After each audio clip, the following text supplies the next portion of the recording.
जातवेदसे सुनमामसो मम राते यतो निदहाति वेदः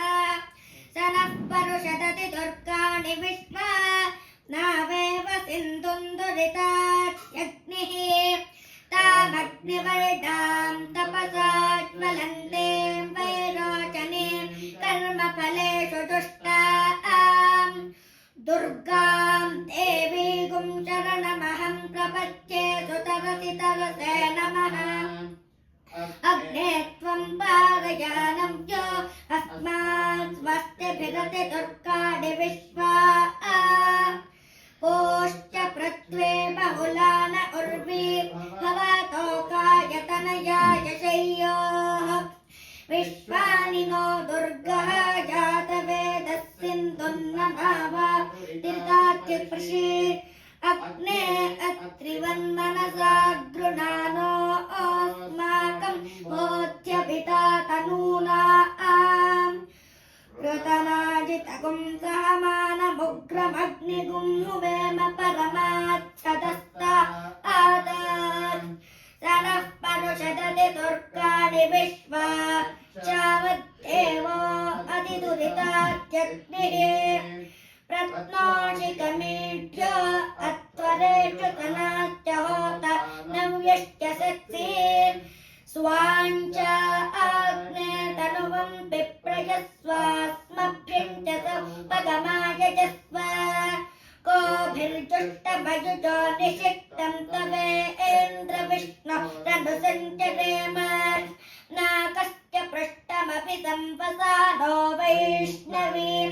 लोक इह मादयन्ताम् ॐ कात्यायनाय विद्महे कन्याकुमारी धीमहि तन्नो दुर्गिः प्रचोदयात् सर्वविद्यानामीश्वरः सर्वभूतानां ब्रह्माधिपतिर्ब्रह्मणोऽधिपतिर्ब्रह्मा शिवो मे अस्तु सदा शिवो न प्रजया धनेन त्यागेनैके अमृतत्वमागशुः परेण न तन्निहितं गुहायां विभ्राजते तज्जतयो विशन्ति वेदान्तविज्ञानसुनिश्चितार्था संन्यासयोगाच्यतयश्चुद्धसत्त्वाः ते ब्रह्मलोके तु परान्तकाले परामृतात् परिमुच्यन्ति सर्वे दहरं विपापं परमेष्मभूतै यत्पुण्डरीकं पुरमत्यजकृष्टम्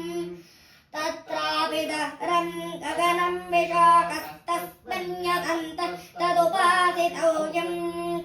यो वेदादौ स्वरः प्रोक्तो वेदान्ते च प्रतिष्ठितः तस्य प्रकृतिलीनस्य यः परः स महेश्वरः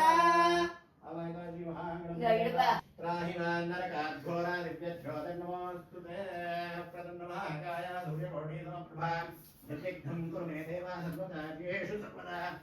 गजाननं भूषगणादिसेवितं कपित्थजम्बोबलिसारोच्चितं उमासुतं शोकविनाशकारणं नमामि विघ्नेश्वरपादपङ्कजं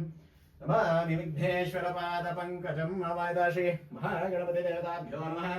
श्रीलक्ष्मीवेङ्कटेश्वरस्वामिदेवताभ्यो नमः श्री साम्बदाय देवताभ्यो नमः श्री